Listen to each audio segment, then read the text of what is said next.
And with that, it is a pleasure for me to turn to my substitute ranking member, Senator Cassidy. And for the record, I walked in at 3:28 and you'd already started the meeting, so. Well, they say if you aren't early, you're late, right?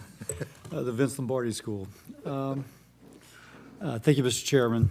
Today's hearing is about prioritizing the best interests of veterans over a disorganized and cumbersome bureaucracy, where all too often the interests of those it was created to serve appear to be an afterthought. I served on this committee since I first arrived in the Senate. It's clear to all serving here, Democrats, Republicans, and I will say to the people here to testify from the VA, that supporting veterans is our highest priority. But we can't sit on our hands and not acknowledge that at times the VA has refused to take appropriate action to correct things that have gone wrong. And despite the many good things the VA does every day for veterans, things still go wrong regularly. Now, some of these are just, you got a big organization, it's going to happen. But some, like barriers to health care, lengthy delays for disability compensation, missing student housing checks, laws and regulations not being followed, and even outright fraud and wrongdoing. That's why we can't take our eyes off the ball when it comes to changing the VA for the better. Kind of like total quality management. One policy, one medical center, one regional office, one cemetery at a time. And real change requires real accountability. In 2017, Congress passed the VA Accountability and Whistleblower Protection Act, giving VA the ability to hold bad employees more accountable.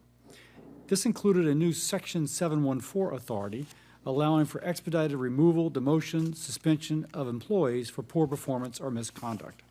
This bipartisan bill, sponsored by Senator Rubio and Chairman Tester, helped improve both employee satisfaction and trust of veterans in the VA. By the way, important to note that VA employees liked accountability. They know that they're working hard, and there's occasional bad apple or actor, and that bad actor apple, it reflects upon them all. So it improved employee satisfaction to have bad employees held accountable.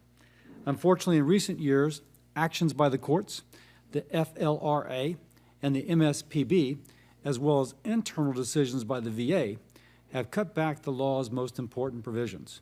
In particular, arbitration actions between the VA and employee unions have caused the VA to cease use of Section 714 authority entirely.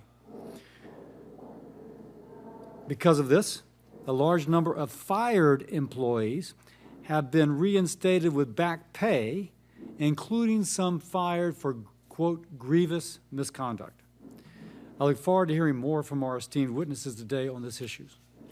A few weeks ago at a hearing on veterans' mental health and suicide prevention, we were informed of a recent VA OIG report describing serious problems with the Veterans Crisis Line. According to the OIG, Veterans Crisis Line staff failed to take appropriate action with a veteran who died by suicide on the same night he contacted the VCL. VCL leadership interfered with the OIG investigation, and in the end, the staffer in question is still employed by the VA, while his superiors were moved to a different facility and promoted into a senior advisor role to the VHA undersecretary. I asked tough questions that day to the witnesses and received no real answers, like, for example, why weren't they fired? Maybe today we'll have an opportunity to learn why appropriate action was not taken and how we can ensure that VA staff are held accountable as they care for our nation's most important resource, our veterans.